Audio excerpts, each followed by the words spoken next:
नमस्कार साथियों, unique politics पे आप सभी का स्वागत है। मैं उमेश झिलमिलिया।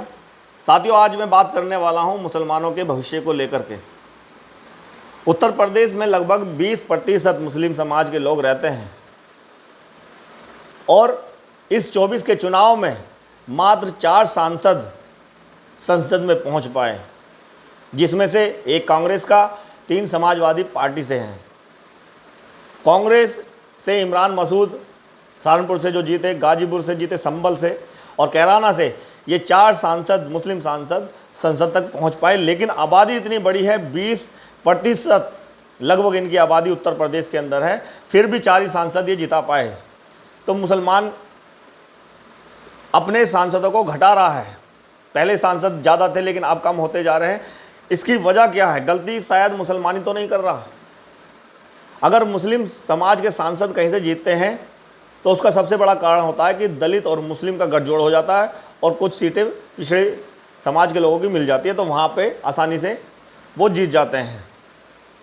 अब जब इंडिया गठबंधन की तरफ से टिकट इतने नहीं दिए गए, या जितने भी दिए गए, चलिए आपने सांसद वहाँ से जिता लिए, लेकिन उत्तर प्रदेश के अंदर बहुजन समाज पार्टी ने सबसे ज़्यादा मुस्लिम समाज को टिकट दिया, यानी कि 28 टिकट बहुजन समाज पार्टी ने मुसलमानों को दिए। अब मुसलमानों को जहां बीएसपी ने टिकट दिए हैं, इसका मतलब वहां पर मुस्लिम की आबादी सबसे ज़्यादा होगी और फिर दलितों की होगी। अगर मुस्लिम समाज चाहता तो अपने सांसद ज़्यादा से ज़्यादा संसद में भेज सकता था,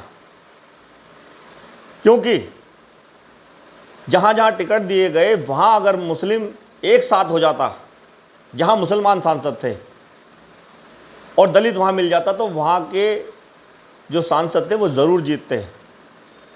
बेशक वो बीएसपी से थे या किसी और पार्टी से थे, समाजवादी पार्टी से थे या कांग्रेस से थे, जहां भी मुस्लिम को टिकट मिला वहां से अगर वो उनको वोट देते, एक तरफा वोट देते अपने कैंडिडेट को, और दलित वहां मिल जाते, तो मुझे लगता है कि 28 के 28 सांसद शायद मुसलमानों के संसद में पहुंचते। लेकिन इतनी बड़ी आबादी होने के बाद भी ये गलती लगातार मुस्लिम समाज के लोग कर रहे हैं और इनकी भागीदारी लगातार घटती जा रही है, और ऐसा होगा कि आने वाले समय में शायद कोई सांसद संसद ही ना पहुंच पाए। तो ये गलती अगर मुस्लिम समाज के लोग ना करें और इस बार ही 2024 में वो समझ जाते कि 28 टिकट बीएसपी के हैं और समाजवादी पार्टी ने जो टिकट दिए हैं, जहाँ जहाँ मुस्लिम कैंडिडेट खड़ा हुआ वहाँ इसका मतलब इसलिए टिकट दिया गया है कि मुस्लिम की आबादी सबसे ज़्यादा है और उसके बाद वहाँ दलितों की आबादी सबसे ज़्यादा होगी। तो इन दोनों को मिल करके उस सीट को जीतना था, फिर बीएसपी की भी सीटें निकल जाती और समाजवादी पार्टी की जो निकली है वो निकलती, लेकिन मुस्लिम सांसद संसद में पहुंच जाते, उनकी भागीदारी बढ़ जाती। तो ये चीज़ उनको समझनी पड़ेगी कि उत्तर प्रदेश में इतनी बड़ी आबादी होने के बाद भी क्या सिर्फ बहकावे में आकर ही वोट देते रहेंगे कि बीजेपी को हराना है और गठबंधन को वोट देते रहेंगे? तो उन्होंने ऐसा किया कि गठबंधन को वोट दिया, उनका प्रत्याशी चाहे मुस्लिम हो, उन्होंने इस चीज़ को नहीं देखा, सिर्फ गठबंधन को टिकट दिया, और इसी वजह से सिर्फ वो 4 सांसद अपने संसद में भेज पाए। अगर मुसलमानों में थोड़ी सी समझदारी होती और वो समझते, गणित समझते, समीकरण समझते, तो जहाँ जहाँ बीएसपी ने मुस्लिमों को टिकट दिया था वहाँ मुसलमान को एक होना था और दलित वहाँ एक हो ही जाते, तो वो सीटें भी मुसलमानों की निकल जाती। और मुसलमान 20% होने के बाद मात्र 5% भागीदारी उन्होंने संसद में भेजी है। बल्कि मुझे लगता है कि जितने सांसद खड़े हुए थे बीएसपी से, वो सारे के सारे जीत सकते थे। कम से कम 20% है तो 20 तो सांसद भेजते, इतने अगर टिकट मिले थे। तो ये अगर जातीय समीकरण को समझ करके वोट दें, क्योंकि कई सीट ऐसी हैं, लगभग 31 से 34 सीटें ऐसी हैं जहां पर मुसलमान और दलित और आसानी से वहां सीट निकाल सकते हैं, और उसमें पिछड़ी जाति के लोग तो जो बीजेपी के खिलाफ हैं वो जाते ही हैं। और इस वजह से इंडिया गठबंधन की सीट भी निकली, क्योंकि पिछड़ी जातियों के लोगों ने वोट दिया इंडिया गठबंधन को, मुसलमानों ने दिया, दलितों ने दिया, और जो युवा थे, जो परेशान थे महंगाई से, बेरोजगारी से, उन्होंने वोट दिया। तो आसानी से अपने सांसद मुस्लिम समाज के लोग बढ़ा सकते थे। अपनी भागीदारी को बढ़ाने का बड़ा अच्छा मौका था। और ये बात वो भी जानते हैं शायद कि किस किस सीट पर कितने कितने मुस्लिम समाज के लोग रहते हैं। वहाँ पर अगर समीकरण को समझा जाए तो मुझे लगता है कि वो सीट आसानी से निकल सकती है। तो भागीदारी अपनी कम की है, इंडिया गठबंधन को वोट दिया, एक तरफा दिया। 4 सांसद उत्तर प्रदेश से मात्र संसद में पहुँचे हैं, जिसमें मैंने बताया कांग्रेस का, 3 समाजवादी पार्टी के हैं।